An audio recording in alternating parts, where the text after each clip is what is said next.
Hello, welcome. Hey, thanks for coming tonight. My name is Kelly. I'm from KnitSwag, and this Sunday, like every Sunday night, we're going to be talking about number knitting. This is the original modular knitting book. And if you don't yet have a hard copy, there is still one available on ebooks, and it's only $174.95. So there's a link down below in the description.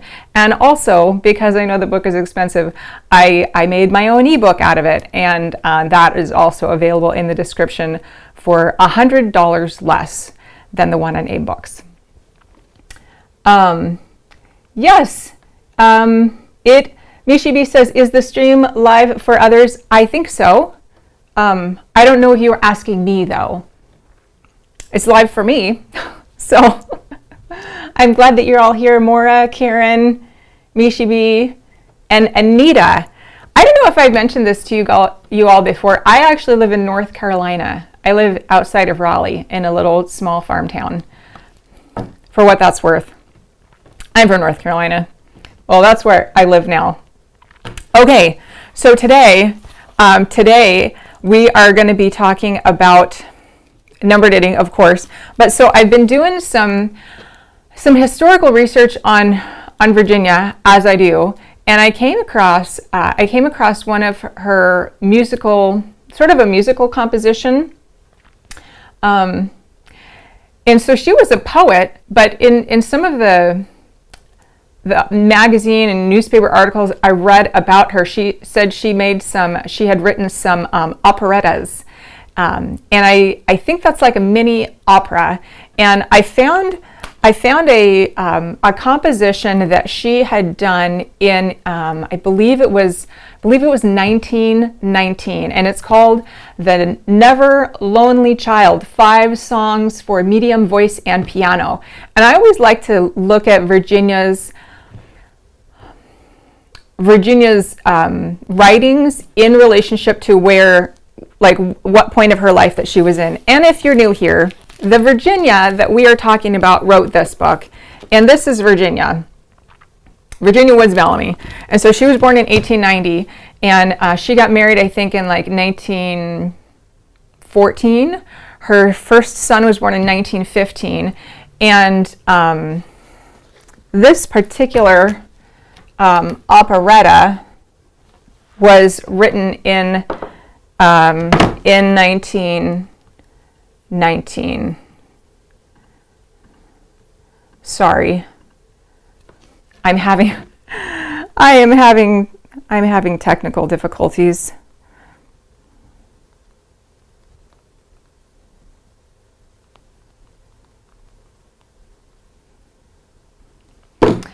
Okay, I'm going to show it on my screen to you in just a minute. But of course, not right now. Steve and I spent the afternoon reconfiguring all of my set. Come on, help! The computer isn't showing up, so if you could analyze that for me. So we put in. He built me like a big rack to hold all the cameras and the lights and everything, and so now I can walk around the desk without tripping, which is great. But the issue is my brain was so tired after 3 hours of configuring cameras that I somehow I have lost the connection to my screen sharing. Oh dear.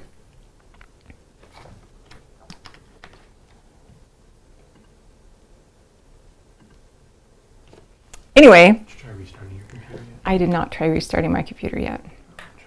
Awesome. Try this other port. Okay. While he's doing that, I can move on to the next thing that I wanted to show all of you. I thought it would be fun to talk about the use of symbols. So if you turn to I believe it's page 59 in the number knitting book, there's a section in here called Rules, Symbols, and Abbreviations. And some of these symbols, like here's a basic square, a little line is the start of yarn, a squiggly line that's not broken is drop yarn, then there's break yarn. So she's got a number of these symbols, and not every pattern uses them all, but a lot of them do. Some of them will just use a couple, some of them won't use any. The increase and decrease stitch, those are only used in like the very beginning. These three are only used at the very beginning of the book. But I came across another vintage knitting book that I have, and I thought it was really, really interesting.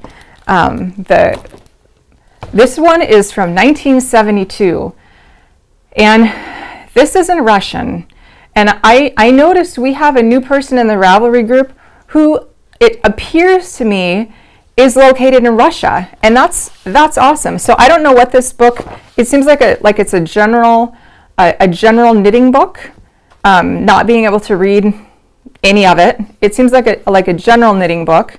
There's instructions for casting on and like crossing stitches, and it's got a lot of really great illustrations. I really wish I could read it. I can't.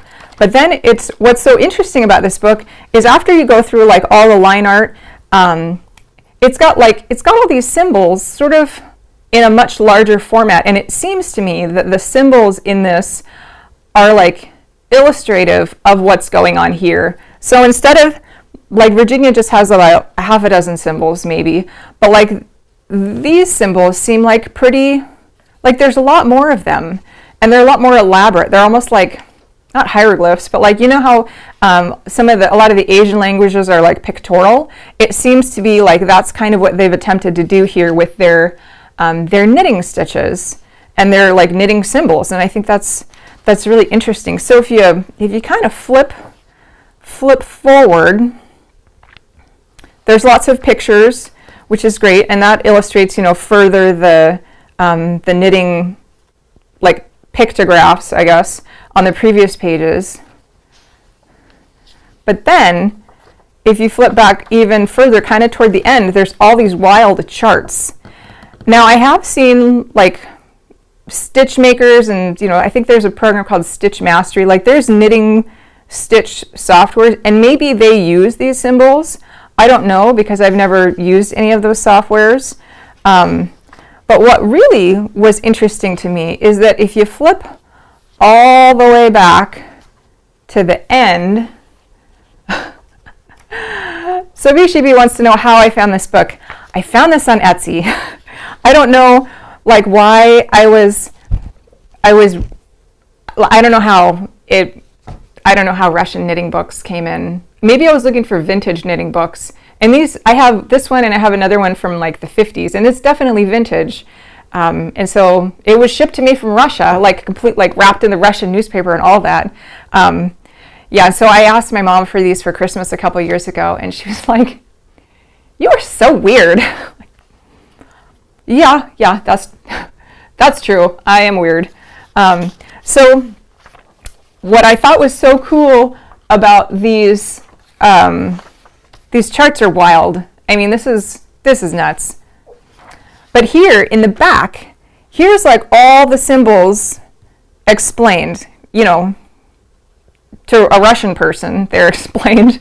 You can kind of see, I think maybe if you were to like match up the pictures, like the symbols here with the line art drawing of like what's going on, like that would kind of make sense. So like this is, item, I won't even try to pronounce that. That's item number 100, and so they're matched up back here. Just kidding, they're not. So I don't know. I have not been able to determine like how these numbers here. Maybe these are page numbers. I don't know how they correspond to these numbers here. Maybe these are like figure numbers. If you're here and you are Russian, or like you can read Russian, or I don't know, Slovakian, or like whatever this language is, do tell. Like, please help us, because I don't know what And I'd very much like to know what these at least some of these words are. That would be great. And all I can do is guess. But anyway, I just thought it'd be interesting to kind of compare and contrast. Like Virginia has her 6 or so symbols, and it's simplistic, it's clear, and I get that. I love that. But like so Virginia's book, Number Knitting, was in 1952, and this book, I believe, was in 1971. And I don't know like what the state of knitting in America was like from the 50s to the 70s. Like I'm sure there was master knitters. I'm confident of it. If you look at the other like vintage books of the day, they've got some pretty complicated, to me it seems like it's more about complicated shaping, like the whole idea of using dressmaking techniques for knitting patterns was pretty popular. Like we had looked a few weeks ago at that Ida Riley Duncan book, and she was like a dressmaking teacher and a knitting instructor, and so like those two things kind of like there was some overlap there with regard to the education. But like the whole idea of regional or like ethnic knitting traditions, like I don't know about you, but when I see certain styles of knitting online that are like crazy complicated stitch patterns, I'm like, that's got to be Russian. And then I'll look at the designer, and yeah, her name is like Svetlana or something. And so I love this idea of like different ways that the different cultures communicate their design ideas. Okay, so let's take another quick look at some of these charts. So I was trying to understand like what the numbering on all these, and it's a little weird. So if you look at this one, for example, it makes sense as a knitter. You start here, the number starts on the right, and it moves that way for row 1, and then for row 2 it goes the other way. And so you've got these, the rows numbered on either side. That makes sense. But then if you look down here at the bottom, it says 1, 2, 3, 4, 5, 6, and then it starts over with 1, 2. And so the numbering here at the bottom is it's like not consistent from pattern to pattern. And so what they did here is, it seems to be that the numbers here at the bottom, they indicate the number in the repeat. Oh, and Nita says the Japanese knitting books are big on symbols too. I need to check out some Japanese knitting books, because there is one I found in WorldCat that actually references number knitting, and it's even like it's got a scan, like you can check it out through I think the archives or open library or something. You can check it out and like borrow it for an hour, I think, but it's all in Japanese. So, which makes even less sense to me than Russian. Like Russian, I mean, it uses numbers, and there's some of the letters are the same. They probably don't sound the same, but they, like, to my Western eyes, they look similar. The Japanese is not that way at all. I think the only English in that book is where it says Number Knitting by Virginia Woods Bellamy. Oh, yeah. Okay. Yeah, so I've just been trying to wrap my head around this. It's fascinating. And I don't know, how many of you guys knit with charts or knit lace? I'm not a big lace knitter. I used to try to knit lace when I was like young and felt like I had something to prove. And I worked like a really crummy job, and so like I was brain dead all day at work making tacos, and then I needed something to like challenge me mentally outside of working hours, and so I knit some Barbara Walker stuff, but like I don't do that anymore. So like the whole idea of like open stitches and no stitches to me is still it's like a foreign concept. Something else that just kind of occurred to me that I hadn't really thought about before is, like, for the most part, there's 2 stitches in knitting, right? There's knit, and there's, well, maybe 3. Knit, purl, yarn over. And there's variations on like that, like knit 2 together, purl 2 together, double yarn over. Maybe if I tried, I might be able to come up with like a dozen. Maybe. I'm not so sure about that. But if you look at this, there's so many symbols. There's so many symbols.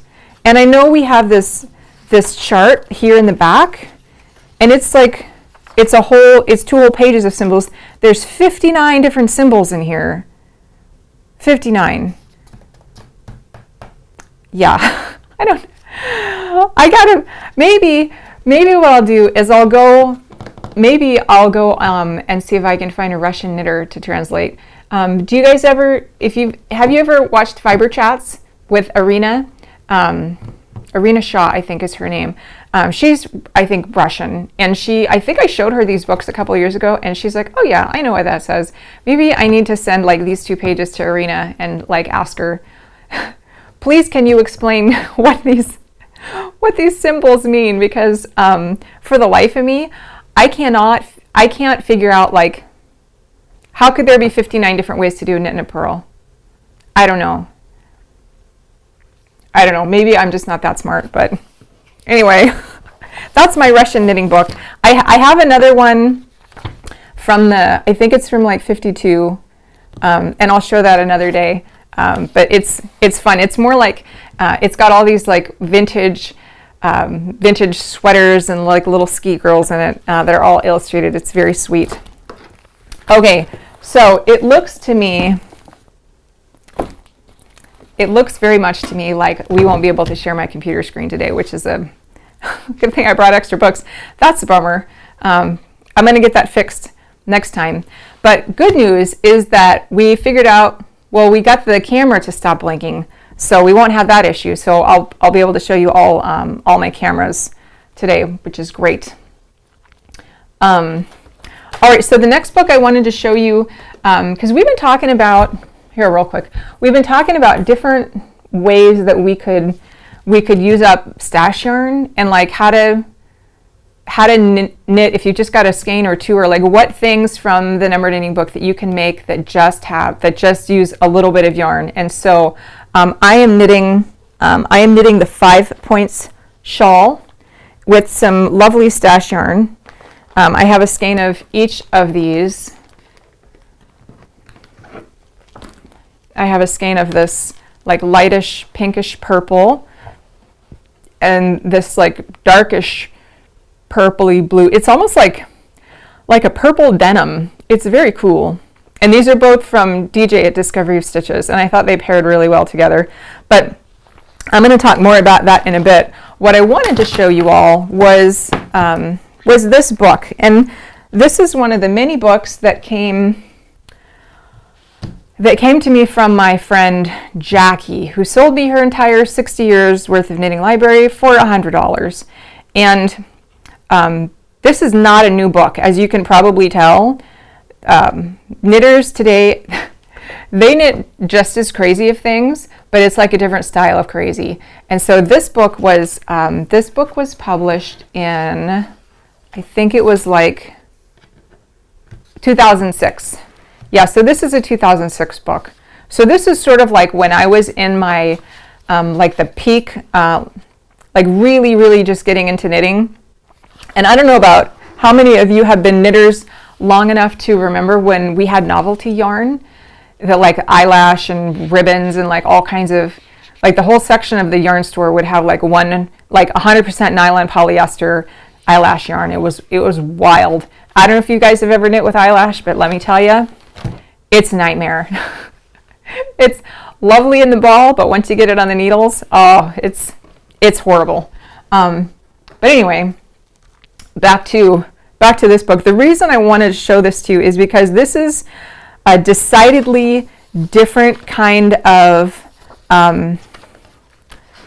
knitting book than I've seen as of late, because it deals so much with novelty yarns, and she has some really good kind of insights in here about planning your knitting patterns, because the whole idea behind this is if you've only got one skein of a yarn, what in the world do you do with it, and how can you make a garment or accessory or whatever and not make it look crazy? I mean, crazy. It's sort of subjective. Like,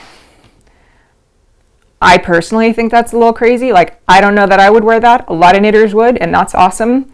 But she was telling you, you know, how to choose your yarns to go together, you know, for the way that works for you, which might be different than the way that works for other people. And so she talks at length about the right yarn for the right project, and just has some really cool ideas in here. She's got some scarves and some sweaters, kind of broken it up, the different chapters, into like different categories of like knitted object. What's funny to me, have you guys ever seen this before? I don't think most yarn shops sell this anymore. Eyelash. It's horrible. It's horrible. Okay, so this is, I think it's called fur yarn. They probably still sell this sort of stuff at like, I don't know, Joann's or Michael's or whatever. I haven't seen fur yarn in like a regular high-end yarn shop in I don't even know how long. I used to knit a lot with that. This is actually a lot easier to knit with than the eyelash. The eyelash is, it's a monster. So what's funny to me about this book, because I'm a graphic designer also, and I specialize in technical documents and long documents. So the graphic design style of this is like very apropos for 2006. And so nowadays, like, this was all before, like, you know, iPhones, and like you had a camera in your pocket. So like if you wanted to take a picture of something, you had to like go to the photography studio and you know, hire the photographer who had a camera to take your picture. And then depending on like what type of camera he had, he might scan the prints back into his computer and then send you a JPEG. Or if he was really fancy, he might have a digital camera, like a 1 megapixel digital camera. That would be like, that was a big deal. I remember working with a photographer once, and he was like, our cameras, they're digital.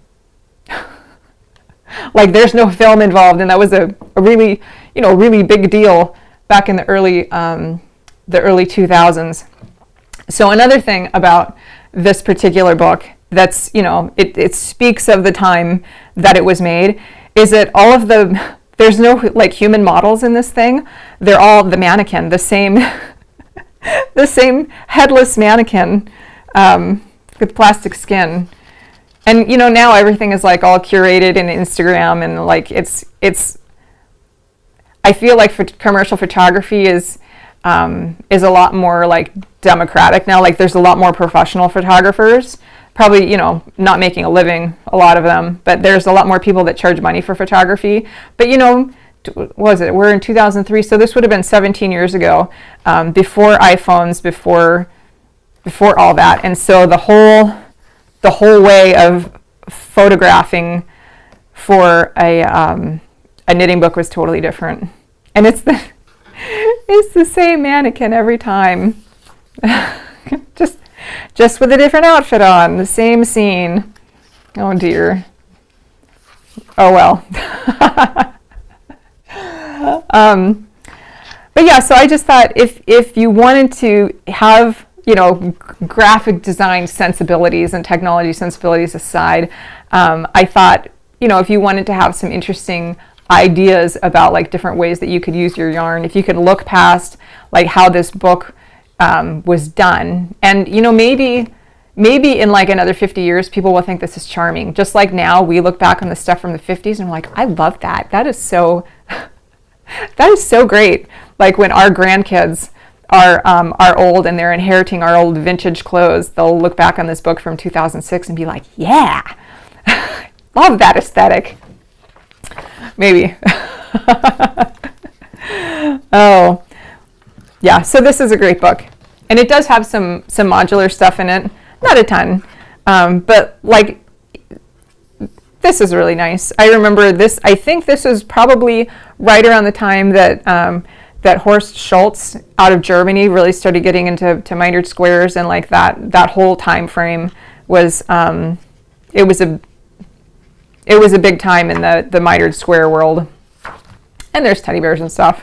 So anyway, if you're interested, this is called the Yarn Stash Workbook. Great ideas and dozens of projects, and this is from 2006. Morris says, J.C. Breyer wrote a book in 2010 called Charts Made Simple. Ooh, I haven't heard of that. I'm gonna have to check that out. At least from the library if I don't buy it. And she also says Barbara Walker's third treasury of charted knitting designs in 1972. Oh, she has 80 symbols. You know, I'm gonna have to get that, because so when I got all those books from my friend Jackie, I mean, they took up like a whole room. They were like making my bookcases sag. And at the time, we thought we were moving like kind of far, and our house was getting very crowded. It was a small house. My knitting room was like bursting at the seams with like a whole truckload of books, and my bookcases were sagging. And so I did like I look back now and it makes me sad, but I sold a bunch of them for like $5 each. I had the whole Barbara Walker set, and I sold them all $5 each. I probably sold like, I don't know, 50 or 60 knitting books for $5 each, which is dumb. And so the only ones I have left are the ones that nobody wanted. But like all the classics, yeah, I sold them. Oh dear. So if you know any other knitting friends that are looking to clear out their entire library, have them call me. I've got a bigger house now with more book space, so I could totally buy more books. I've seen sometimes where libraries will clear out their books, but that seems to me like kind of like a shot in the dark. Like, I mean, if it's a needlework, like from a needlework community, like there's certain, towns up north where like needlework and knitting is a much bigger thing than it is here in the South. Like I think then I'd have a better shot at getting like some good books, but probably now if I really, really wanted to, I could just like, go on Amazon or Thrift Books or whatever, and I could get some for less than retail. Yeah. Okay. Up next. I can show you, because all I can show you is things here on my desk. Awesome. What I can do is I can bring up on my computer, and I can then bring out the magazine to show you. I finally finished the scanning of that McCall's magazine, the first issue of McCall's, and so that's all like done and sorted and ready to go. I still need to start like highlighting it and keywording it and adding bookmarks and all the things that I do to my documents. Like if you have a copy of the ebook version of Number Knitting, all the things that are done in there, like the highlighting and bookmarking and navigation and cross references, like all of that.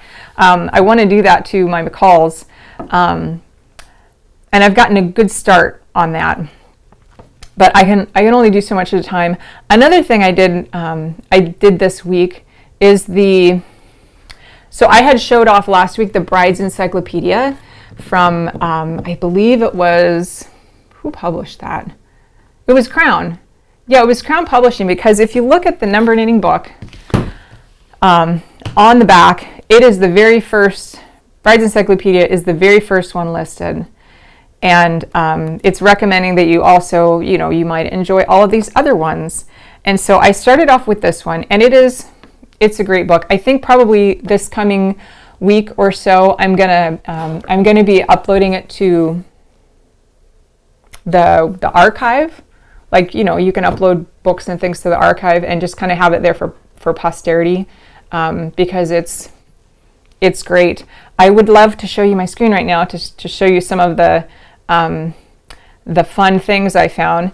But one of the reasons I did this was so that I could run optical character recognition on it and just do a keyword search. Like if you wanted to learn about, washing machine advice in 1950, you could just type in the word washing machine, and it would, it would pull it up, and it would tell you like what kind of advice they were giving people back in 1951. Like here's an example. I just looked up washing machine, and it's on page 146, and it's in the section entitled Electric Comforter, which is, it's a heating pad, like a heated blanket, and it says, chemicals contained in dry cleaning fluids are injurious to the insulation on the wires. Therefore, great care must be taken when the comforter becomes soiled. The outer shell should be dry cleaned. It is never washed. The inside warming sheet should be washed. It is never dry cleaned. To wash, move sheet gently in lukewarm water and soap suds. Rinse thoroughly in clear water. Do not wash in washing machine. Rinse water out gently. Hang over line to dry. So they were very, very specific in like care of everything from rubber gloves to all of your household appliances, even your waffle maker. They have advice about how to take care of your waffle maker, which is wild. So back on this book, I'm going to go and locate copies of all these and scan them. But I went to the Bride's Encyclopedia. I scanned the whole thing. And in the back of Bride's Encyclopedia, there's a whopping 2 full pages of additional book recommendations. 2 pages of ones that they recommend that you should get from Crown. And so I started at the top. In case you're wondering, like if I don't know how your library is, but with my library, if you want to do an interlibrary loan, you can only request 4 books at once. And so I had 2 at the time. I returned them, and then I requested 2 more. So I'm going to have to, I can't get them all at once. I would love to get all 20 at once, but that might be a little much. All right. So would you, because I screwed up today and I can't show you my computer screen, wouldn't it be fun to look at some more McCalls? We haven't done that in a little bit, and then we can talk about the 4 points scarf that we're doing as a knit along.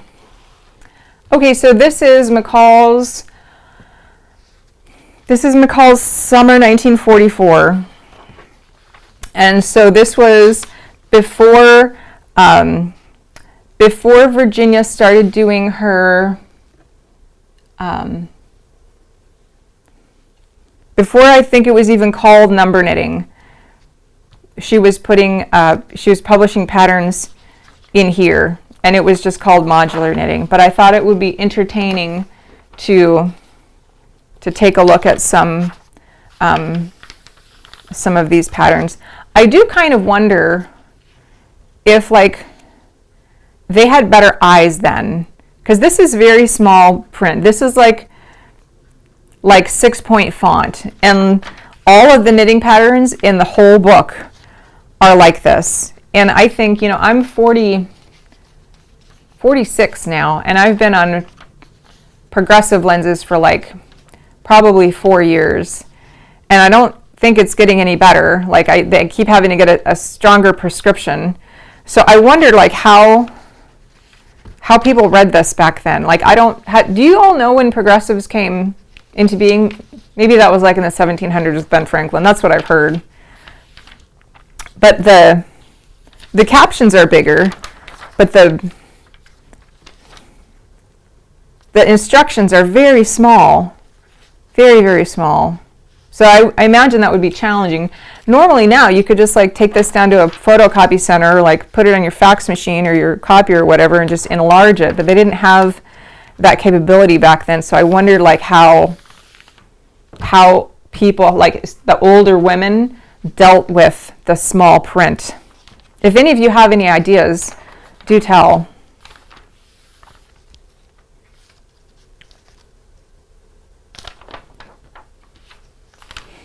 I like these magazines from the 50s because they were, for the most part, they were black and white, but sometimes on certain pages they'd have a little bit of color, a spot color. Like, so this is a 2-color print. This is black with green. Oh, Anita says they had good magnifying glasses. Oh, that makes sense. You don't see those too much anymore. So here's another, I don't know how familiar y'all are with printing. I used to work in the printing industry, and so there's on a traditional, like a normal printing press, there's 4 colors. There's cyan, magenta, yellow, and black. And so if you were to like take that magnifying glass or like a loupe and look at it really up close, you'll see that those 4 colors, they're a dot pattern, but they're like at different angles, and our human eyes like interpret them as color. Like a tonal range, a continuous range of color, but they're actually not. And so in the early days of printing, what they would do, instead of, like, if they didn't have, 4 colors, because cyan, magenta, yellow, black, that's 4 printing plates, and that would require a bigger printing press, what they would do is they would print in 2 colors. And so there's the black plate, and then there's this like orange plate. So printing in this method was probably a lot cheaper than printing a full color page. And I'm curious on this magazine, because the further on that you go in McCall's, like the more 4-color work there is. Like, this is a 4-color. They use cyan, magenta, yellow, and black, but most of this magazine is either black and white or 2-color. And the types of printing, like the printing presses required to do this, would be probably a different printing press than would be required to do this. Like, so that was in 44.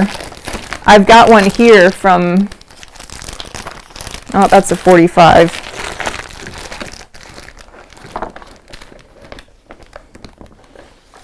Here's one. This is from,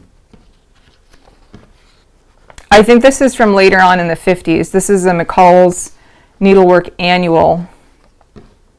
And it has more full color stuff in it, I think. Anyway, Morris says they also wore bifocals. Well, that makes sense. I'm glad we have the progressive now. They're like a smooth transition. That makes it easier. I still find myself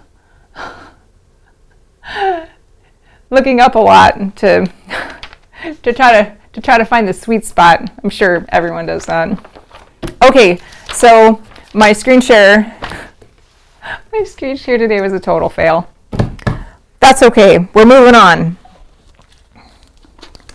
So we're working on the 4-point scarf. Let me show you the example that I already have made.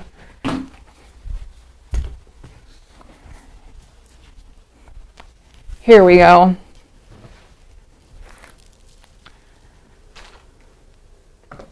All right, so this is, oh no, this is the 5-point scarf. And this was in McCall's Needlework. It was advertised as number knitting pamphlet. I think this was in number 2, which we don't have a copy of yet. So this is the 5-point scarf. And it's made of six triangles. So this is the first one. And I made it just like in the book as far as like the color blocks. But I wanted to do something different, mix it up a bit. And so what I'm doing on this time is having the color break right here. So each one of these triangles is going to be like a different color. Each major triangle will be composed of 2 smaller triangles. So that's what I'm attempting to do. I'm attempting. I don't know. Usually I get pretty confident about some things a little too quickly, and so I cast on and I knit for an hour or so, and then I'm like, I don't like that fabric, and so I'll rip it out. I guess that's my swatch. But then I'll proceed with the new version, and I'll knit it on it for like 6 or 8 hours and realize I've made it like backwards. What are you gonna do? I guess I could not be so hasty. That's what I could do. Oh dear. Okay, so let me show you what I've got going on here.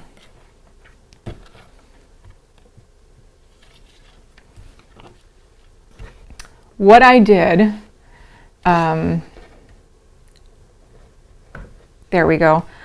What I did first is I cast on my stitches, and then I just using the denim purple, I cast on the stitches, and I did a single decrease at each side to work up. And so I made a center triangle, as Virginia called it. and then I broke it, and then I decided to start here with just one stitch, pick up, and then do 2 stitches. Actually, no, what I did first is I picked up all the way along this edge with the pink, so that I had all these live stitches on my needle, and then I knit and garter stitch along, and each time I hit one of those stitches, those live stitches that I had on my needle, I just added it on. So my increase was actually done by just knitting up those live stitches here. Now, Virginia says that you can't pick up stitches along a bias edge because it will pucker, but I think when she said that, she was referring to the idea of having the ridges going at a diagonal to this. Like, so if you have this, these are horizontal, and then you pick up your stitches and you knit the next batch of knitting, diagonal, it's not going to work well. It's not going to be smooth. But because it was just one line of stitches, and I'm just using that as the join point, it's perfectly smooth. So I'm just increasing one stitch per row till I get all the way to here to the top, and now I'm going to start decreasing on the same edge. So I'm going to have the same size of triangle in the same square inches of both the purple and this light pink. They're just going to be shaped a little bit differently, meaning that the cast on edge here is going to have all the chain stitches, and these the rising edge is going to be on the bias. But for this pink one, the rising edge, the side selvage, is not on the bias. It is straight up and down. And the reason that I wanted to do that was because I wanted to stick with the original pattern, in that it's composed of a larger triangle, but all the ridges within that one triangle are all going in the same direction. And this is how you would do it, by knitting a center triangle. And then I don't even think that Virginia had a word for like this kind of a shape, maybe an adapted shape, because it's basically like a left and a right triangle sitting on top of each other is what that would be. Yeah. So have any of you cast on the 5-point scarf, or how is that coming along for you? I would love to hear about that. Or also, is there anything that I can search for in my Bride's Encyclopedia book that you think would be comical to learn about, as far as like how to iron your clothes, or how to throw a party, or a cocktail party, or party games, or anything that you think would be fun 1950s trivia? I will look it up for us.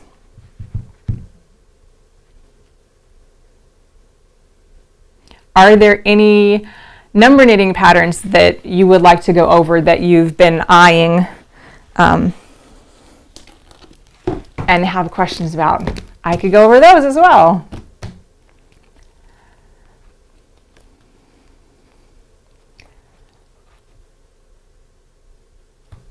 Okay, so because of my computer issue, I think this is going to be a bit shorter show than normal. And that is my fault. That is entirely my fault. Okay, Bub needs, she can't get the scarf for the 5-point. She can't get the chart for the 5-point scarf. I will send it to you, Bub. Yeah.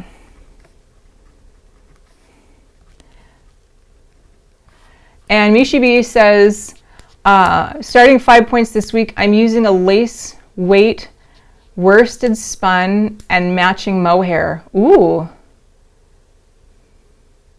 that sounds good. One of the reasons that Virginia specifies such loose knitting is because I don't think that they had superwash back then, and so the yarn would have been just naturally more grippy, and so you could knit with it on like much bigger needles, and it wouldn't like get all sloppy like superwash big needles does now. But if I've done that before. I've even knit superwash sock yarn in conjunction with a mohair, and the mohair just like fills in all the gaps, and it's amazing. And so you could totally do that on big needles, and it's going to work great. Anita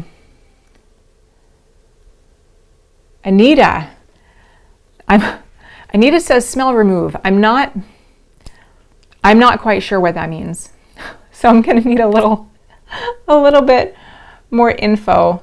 Yeah,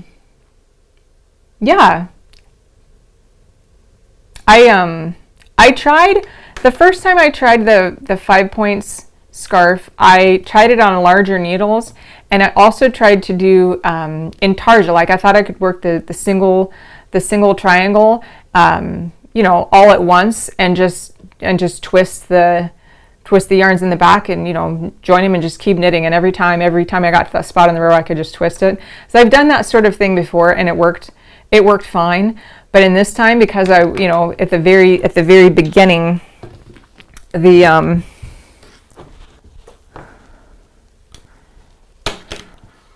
the color join here is so small. It's really hard to do intarsia starting with one stitch. And so like that whole line, it got very sloppy looking, and it was very ugly. So that's why I switched to knitting these two separately. Yeah. And interestingly, there was a pretty popular pattern a few months ago, and I think I mentioned this. I think it was called a half and half wrap. And it was done the same way. It was like it looked like a big mitered square, but it was a triangle with a triangle. And I don't know if the ridges were both, like if they were going the same direction or if they were going different directions, but it was the same idea, where you knit your first triangle, and then you pick up the stitches along the edge, and you work them in as you go. So you're not, joining on every single row. That's another interesting thing that Virginia has you do, is that she has some discussion in the book about JK and JP for join by knitting and join by purling, and those can get, because there's two stitches like stacked on top of each other, they can look a little chunky, like the seams, and they're a little bulky. But I find that by picking up the edge stitch first and then knitting onto it, you like totally eliminate that bulkiness, and it looks really nice on both sides. So I think in the future, if possible, I'm going to see if I can adapt. Anytime in number knitting I see like a JK or JP instruction, I'm going to see if I can adapt it to this kind of a thing first, just because it makes for a smoother join. Bob says you want the Virginia chart for the 5 points. So the reason, I don't even have that. So the reason that the only one available for download is the one that I made is because that's all we have.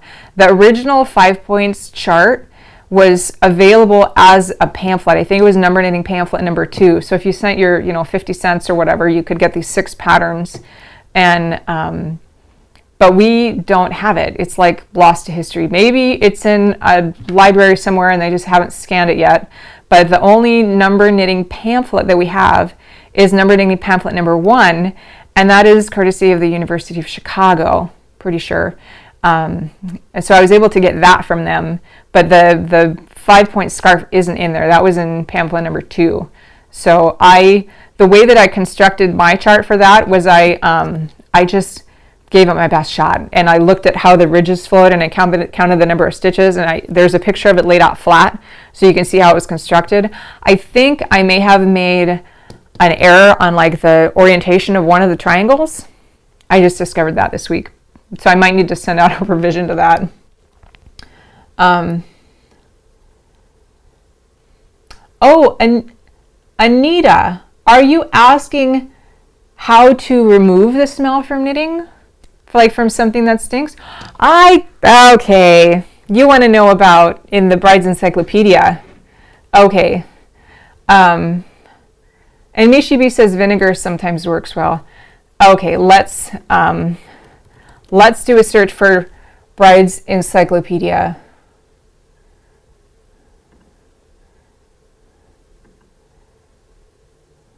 There's a lot about how to keep track of, like, take care of odors in your fridge. Let's see. Okay, here's one. So I did a search for the word odor, and in the Bride's Encyclopedia, on page 142, under the manual washer section. So there's two types of washers. Did you know that? I learned that reading this book. There's what she refers to as the automatic washers and the manual washer. And I'm thinking the manual washer was like the tub part, and then it had like the paddle things over the top of it that you could squeeze your clothes through and crank. That's what I'm thinking it was. I'm not for sure because she doesn't say, but like it's 1952 and there's electric and there's manual, or automatic and manual. So I'm thinking the manual was like where you hand crank. So she says the cover should not be replaced on the tub until the tub is thoroughly dry or a musty odor may develop. And I have one of those like front loader washing machines, and that was the same thing. You have to like leave the door open, otherwise it smells like moldy washer. If the washer must be kept in a dusty place, protect it with cloth, plastic, or rubber coverings between wash days. Rolls and frame of wringer should be wiped dry. So that was what I called paddles. It was the rolls and the frame of the wringer. Let's see, what else? Where else is odor? So she doesn't talk anywhere in there about like how to remove odor from clothes, but she does have a whole section on. Let's see, a whole section on how to take like stains out of clothes, which is interesting. Removing spots, stains, and starches. So on page 149 of this book, 149.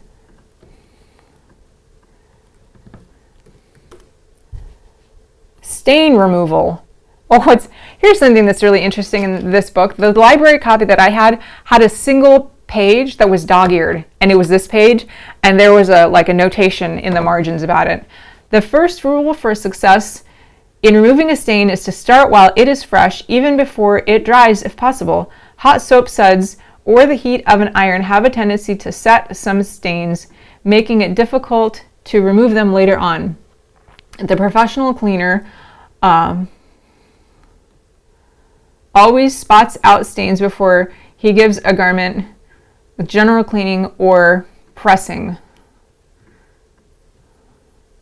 So there is a whole page in here.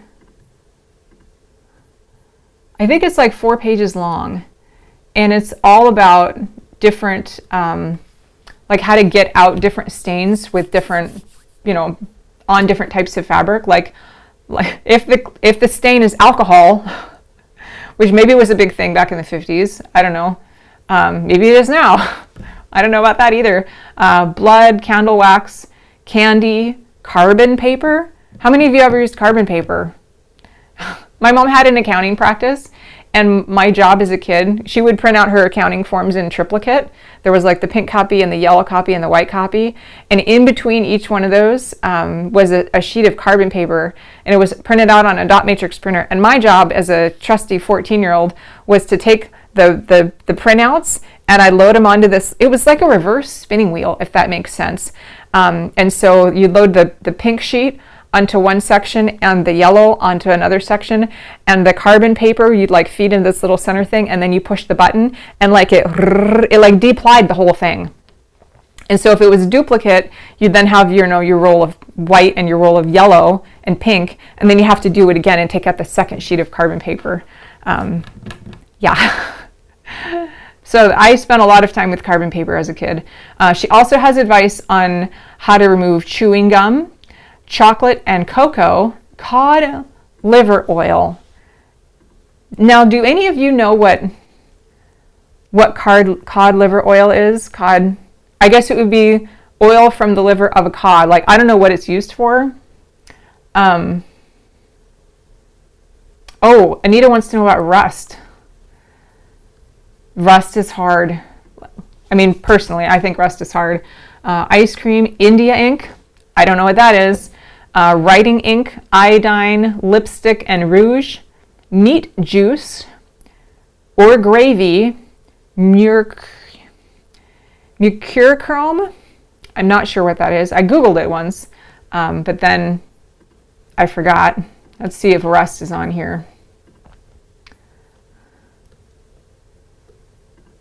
We've also got how to remove mildew, mustard, paint, perspiration, scorch, sugar, syrups, and tar, tomato juice, and ketchup, or white sauce. So there is unfortunately nothing in here about, there's nothing in here about rust.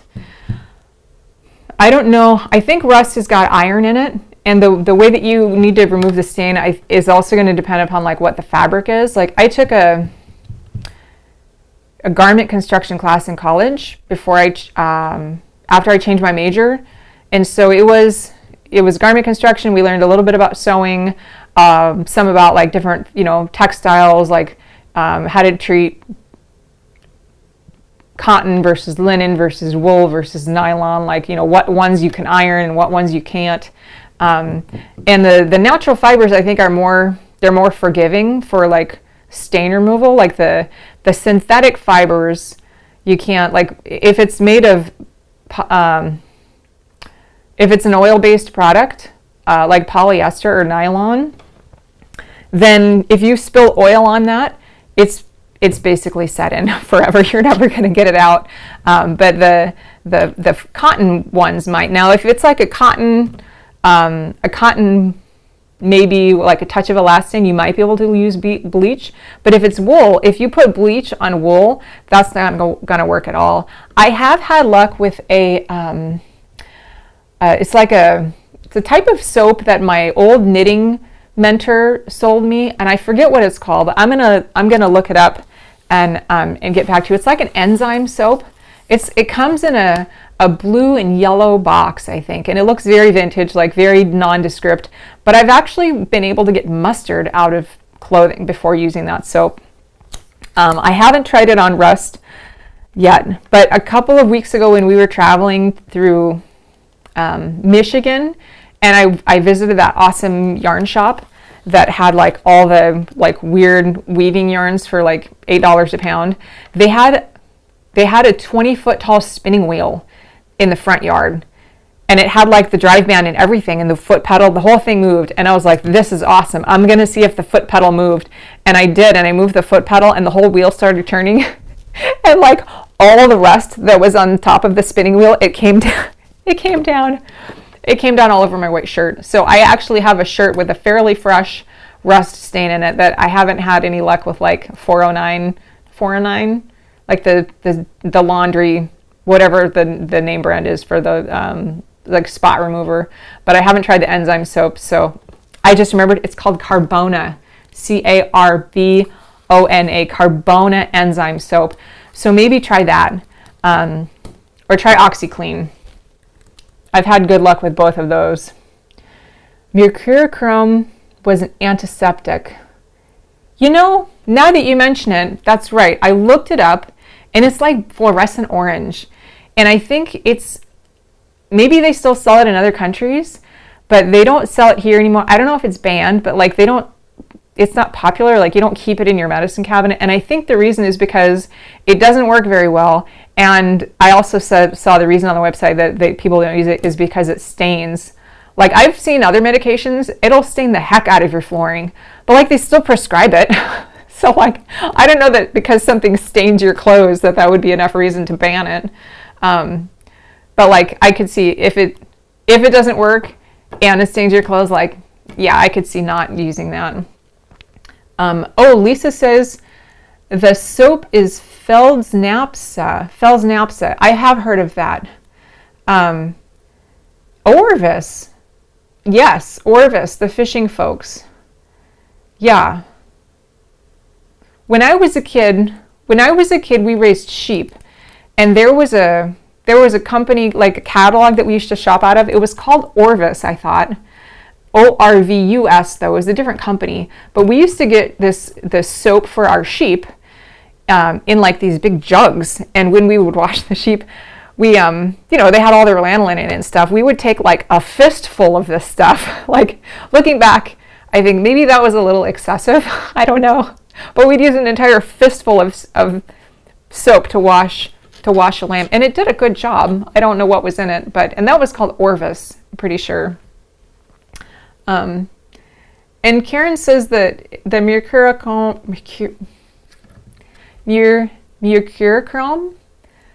that's a hard word for me. It's mercury based. A lot more things were mercury based back then. I remember I was well into adulthood before they came out with the digital thermometers. So my whole childhood we had the the mercury runs where you shake it down, and anyway, sometimes they'd break. So, but like, we're all still alive, right? I don't know any kid that died of mercury poisoning from a thermometer. Yeah, I wish I had a better advice for you on the rust stain. And I wish it had been in the book, but maybe I'll try to find some more information on that. I'm going to do a search real quick for rust. Ooh, there's rust discussion about your iron.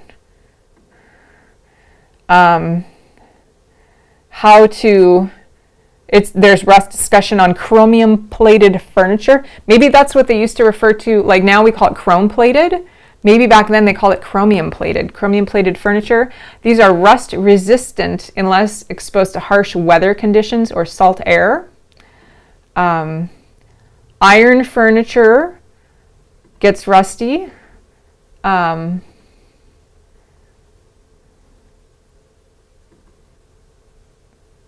You can buy rust-proof towel racks to put near your sink. And in your refrigerator and freezer, you should treat your metal shelves for rust resistance. And also, when you buy an electric ironer, it should be rust resistant. So I don't know how, because a lot of the technologies back then and the appliances and everything were new. And so I think it was kind of up to the consumer to know which things were rust resistant and which weren't.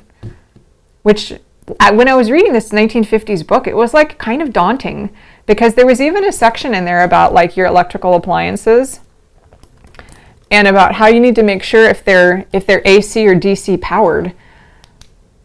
The whole world is AC now, but back in the 50s, apparently the whole world wasn't AC, and so if you bought the wrong kind of iron or hair dryer or whatever, you could start a fire in your house. So that would have been very challenging as a consumer to have all this stuff, because now we've got the UL certified, and there's all these safety precautions and housing building codes, all these things to keep us safe, and all of that was, I think, still in the making back in the 50s, and so could have been kind of a dangerous time, to be using all the newfangled equipment. Morris says sometimes using lemon juice and salt, on cotton or linen will get most stains out. That's a good idea. I haven't tried that. I wonder though. Well, that makes sense, because if you take acid, like vinegar for example, and you put it on a stained wool garment, that's gonna set the stain. Very much so. But if you take that same acid and put it on a cotton or linen, that's with salt, apparently, that's gonna help get the stain out. I need to do more research on mordants and acid levels and how it affects the stains, because I had probably about 6 years ago, I knit this lovely blanket for some people in our family that were getting married, and I didn't yet know enough about stain removal and appropriate hand washing soaps, And so I thought, to be responsible, it was hand dyed, you know, Madeline Tosh singles. It was lovely. It was sort of like, very much like this, you know, it was lovely. And it was red, white, and blue. It was all Americana. And I spent months knitting this blanket. And I thought, you know, to be responsible, I'm just going to give it a good wash in OxiClean. I ruined it. I absolutely ruined it. Because OxiClean is meant to like remove the stains and whiten and brighten, and so all the dye in the yarn just like let loose, and like so all the blue and the red, it all went to the white. It just became a big mess, and I was disappointed about that. Yeah, so you got to be very careful with what kinds of stain removal that you use on your fibers, because it's surprisingly easy to screw it up. Yeah, I don't know if I've tried OxiClean on wool, like white wool, or what should be white wool. Like if you have a fleece that you've spun the yarn and it's like, you know, it's natural sheep's wool can get a little dingy looking, just like off of the sheep, because they like live outside. So if it's dingy to begin with, and you know, but it doesn't have any natural, if it doesn't have any like aftermarket color in it, it's just natural colored, and then you know, wash it with OxiClean, which has got the optical brighteners in it. Like what does that do? I don't know. I'm gonna have to try. Yeah. Yeah.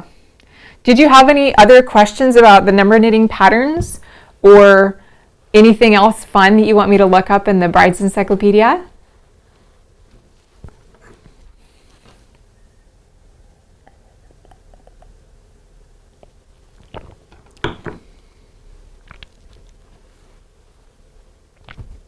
If not, folks, I think I'm gonna call it a night. I'm not gonna be here next week. My niece is coming to town, and I'm gonna be spending time with her. So I will be taking next week off, but I will be back the following week, and that is, when is that? Let's take a look. So I will be out on the 13th, but I will be back on the 20th, and I will have my computer working. I'm going to have a lot more time between now and then to, like, you know, show you some more of the scanning projects I've been working on. So it's going to be great. Morris says, do not use OxiClean on wool. Oh, even on the label it says not to. I should have read the label. It will ruin it. Thank you, Maura. Thank you for educating me. I didn't know, but maybe I'll do some more research on that and find out like what are the best optical brightening, like stain reducing options are for wool. Because that would be good to know. All right, friends, I think that's it for me tonight. And I appreciate you coming as always and chit-chatting with me about vintage stuff and knitting and yarn. And yeah, so I think I'm gonna sign off tonight, and I will see you next time. All right, bye, friends.